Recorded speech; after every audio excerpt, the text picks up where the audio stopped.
शाम को वह चुपचाप आंगन में बैठा था। तभी मुखिया और बलिया उसके घर आ पहुंचे। अब क्यों आए हो?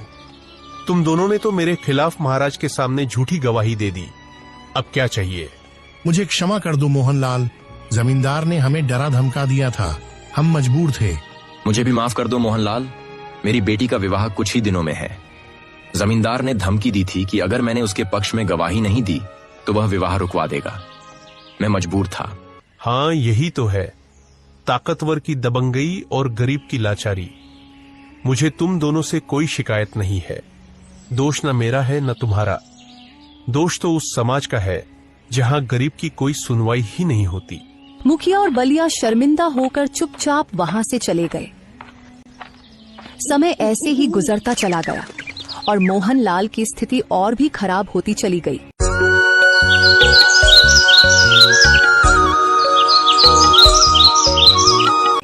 कब तक घर पर बैठे रहोगे? कुछ काम क्यों नहीं करते?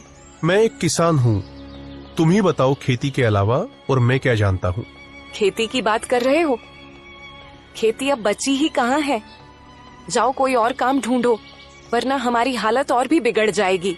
इस छोटे से गांव में मुझे कौन काम देगा? राधा, क्या बात करती हो? अगर यहाँ नहीं मिलेगा तो दूसरे गांव या राज्य में जाओ, कहीं न कहीं रोजी रोटी तो मिलेगी। मोहनलाल कुछ देर सोच में डूब गया और फिर बोला, हाँ ठीक है, मैं वजनगर राज्य जाऊंगा, वहाँ मजदूरी ठीक मिलती है। तुम मेरे लिए कुछ रोटियां बना दो। घर में बस थोड़ा सा ही आटा बचा है, इससे सिर्फ एक ही रोटी बन सकती है और सब्जी के नाम पर कुछ भी नहीं है। मोहनलाल बहुत उदास लहजे में बोला, अगर वो भी मैं ले जाऊंगा तो तुम क्या खाओगी? मेरी चिंता मत करो, मैं पेड़ के पत्तों से किसी तरह गुजारा कर लूंगी। राधा ने एक रोटी बनाकर मोहनलाल को दी। मोहनलाल रोटी लेकर विजयनगर की ओर पैदल चल पड़ा। रास्ता एक घने जंगल से होकर गुजरता था। कुछ देर बाद रात गहराने लगी और मोहनलाल के पेट में भूख के मारे चूहे दौड़ने लगे। उसे बहुत तेज भूख लग रही थी। तभी उसकी नजर एक तालाब पर पड़ी। चलो, तालाब तो मिल गया, अब रोटी खाकर प्यास बुझाऊंगा, कुछ तो भला होगा। वह तालाब के पास गया, रोटी निकाली और उसे देखते हुए बोला, ये तो बस एक ही है, अगर मैं खा लूंगा तो मेरी भूख फिर भी नहीं मिटेगी। तभी तालाब के पानी में हलचल होने लगी। दरअसल इस तालाब में एक राक्षस का वास था। यह कौन खतरनाक जादूगर है जो मेरे ही तालाब के पास इतनी नरमी से कह रहा है कि ये खाने से क्या भला होगा? लगता है यह मुझे खाने की बात कर रहा है, मुझे कुछ तो करना पड़ेगा। तभी राक्षस तालाब से बाहर निकल आया।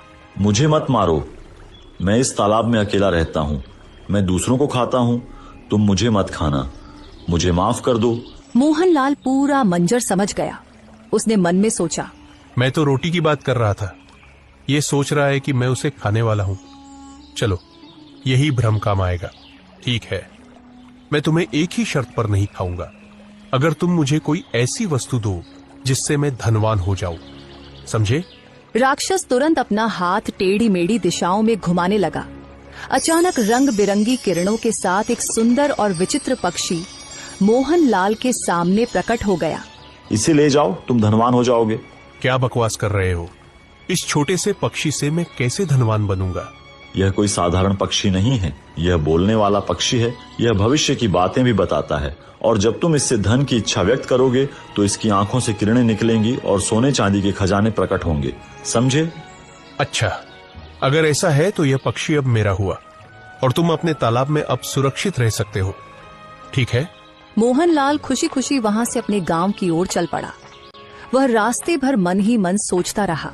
राधा जब इस पक्षी के बारे में सुनेगी तो बहुत खुश हो जाएगी और जब मैं धनवान हो जाऊंगा तो किसी गरीब पर आंच नहीं आने दूंगा। हाँ, अरे बाबा,